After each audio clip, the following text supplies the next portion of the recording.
यवतमाळच्या आर्णी तालुक्यातील शेंदूरसनी ग्रामपंचायतीमध्ये सीआरएस सॉफ्टवेअरला जन्माच्या 27,397 नोंदी आणि मृत्यूच्या 11 नोंदी आढळून आल्यात।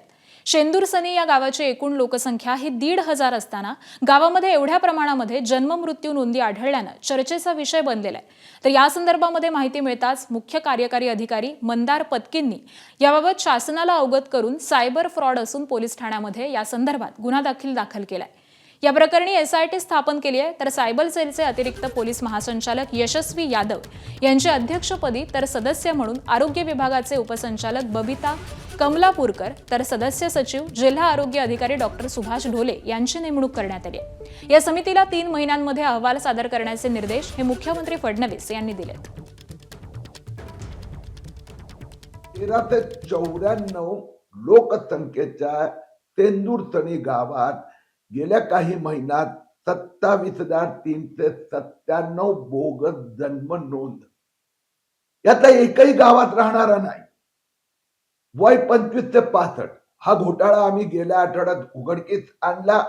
आज मुख्यमंत्री देवेंद्र फडणवीस यांनी एक विशेष तपास समिती एसआयटी ची रचना केली आहे। ग्रामपंचायतची एकूण लोकसंख्या जवळपास 1700 असून त्या ग्रामपंचायतमध्ये 27,927 इतक्या जन्ममृत्यूच्या नोंदी आढळून आल्या।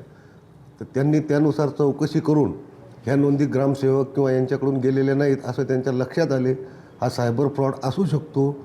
या त्यांच्या याच्यात निष्पन्न झाल्याने त्यांनी तशी तक्रार पोलीस स्टेशन यवतमाळ शहर येथे दिली। म्हणजे जिल्हा आरोग्य अधिकारी यांच्या कार्यालयाचे सुद्धा कागदपत्र मिळवून त्या अनुषंगाने सुद्धा पुढील तपास करीत आहोत।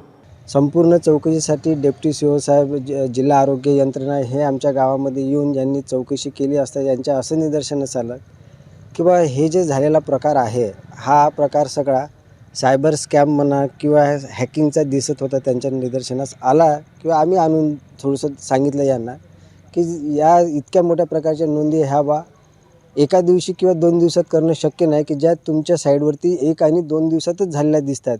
आमची तर जिल्हा स्तरावरतीच हेच मागणी केली आम्ही सर्वांनी की बा याबद्दल सखोल चौकशी करून जो कोणी या संबंधित गुन्हेगार असेल त्याच्यावरती कडक कारवाई होऊन याचा पर्दाफाश झालाच पाहिजे।